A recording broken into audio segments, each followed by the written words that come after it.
This is mostly an affordable watch channel, so when I get a chance to bring you guys a luxury timepiece, I'm very happy to do it. Today, we're looking at the Baumé Mercier Hampton Classic. This is going to be the MOA 10110. Now, what I'm bringing you here today is my fiance's brand new watch that she purchased herself. She, like me, dove headfirst after purchasing her first luxury watch to buying multiple luxury watches. I will be doing a state of her luxury watch collection at the end of the year. This is going to be a ladies' watch. I haven't done a lot of ladies' watches on this channel, so it's nice that we're going to kind of do something a little different. Now, the holidays are just around the corner, so hopefully for you men out there who are still curious about what to get your loved ones, they always love jewelry, it'll never be a no, and maybe a watch would be a good accessory for your spouse's or partner's favorite outfit. Now, let's hop into it.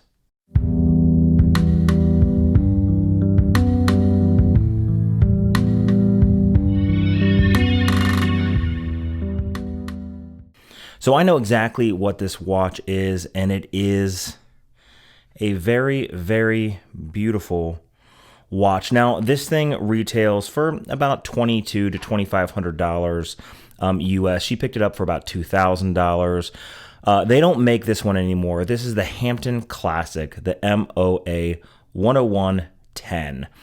I'm going to go ahead and do the quick unboxing, and then we'll get rid of the case.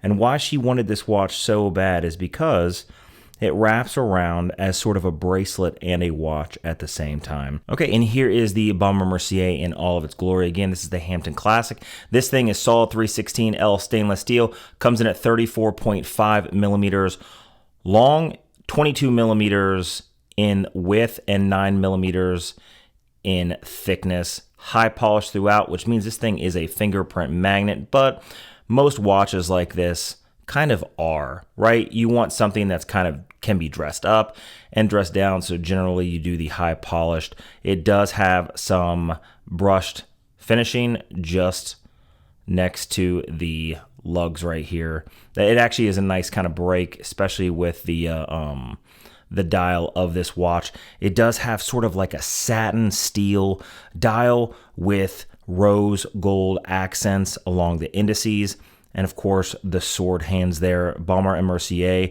just below the 12, Geneva just below that. Of course, just below the 6 o'clock position, this is a Swiss-made watch.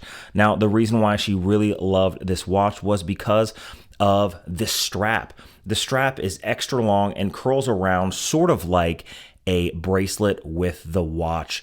This is an Italian calf leather. It is hand stitched. Starts off with padding and of course tapers down to no padding, so it's a little more comfortable on the back end, a little more flexible. Has a buckle and tang. And then on the back, one of the things I really do love about the way they did this is the fact that the strap sucks into the case. So there's not a space between the strap and the case. It sucks back into the watch. Really, really nice little bit of detail there. Now, why Baumé Mercier? So the reason why she chose this watch, not because it's a high-valued watch, not because she loves luxury watch brands. This is technically a luxury watch brand. This is more of an entry level, and nobody ever wants to talk about Baumé Mercier, right? They all know Longis, they all know Mito, they all know Tag Heuer and Cartier. I would say if I was going to put this, especially because this is sort of Cartier-esque, this is sort of like above a Longines and below a Cartier. Now, it does have a date at the 3 o'clock position. And again, this is just a quartz watch, a simple pop of the crown, and you can change the date, a pop again, and you can change the time. Don't really want to mess up the time. Now, the reason why my fiance and a lot of women have quartz watches are because they don't want to have to reset the time all the time. But for what it is, I think it's a great watch, a great entry-level watch for the luxury watch market. And of course, this is not her first luxury watch.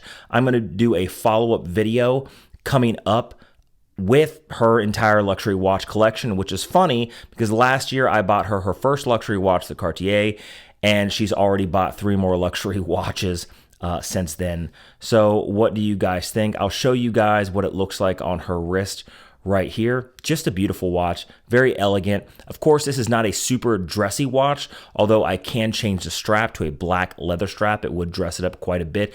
This is more like an in-between. You can dress it up, you can dress it down, but most watches, especially the tank style watches, this can easily be done. Now, I haven't featured many women's watches on this channel. The reason I wanted to is because not only is it a luxury watch, and I don't really do a lot of luxury watches, but the holidays are just around the corner, and if you are curious about something to get for your loved one, especially the lady in your life, perhaps this is it. Now, what do you guys think about this watch? Again, on a tier system, this is not the best. This is definitely not the worst. This is right in the middle. I think Baumé Mercier are one of those watch brands that are forgotten about a lot. Sort of like Frank Mueller. Frank Mueller back in the late 90s, early 2000s was the watch to have, and now they've kind of been thrown on the back burner. Same thing with Baumé Mercier. I feel like they are heavily overlooked, and their designs are absolutely classic. Now, what do you guys think? Leave a comment down below of the content you guys would like to see. This is all things random, mostly watch reviews with some random stuff sprinkled in between. I always love to hear what you guys have to say, and I try to respond to every single comment. Now, make sure you hit that subscribe button, hit the like button. It really does help the algorithm. Hit that notification bell because a lot of people are not getting notified, and I'll see you guys in the next one.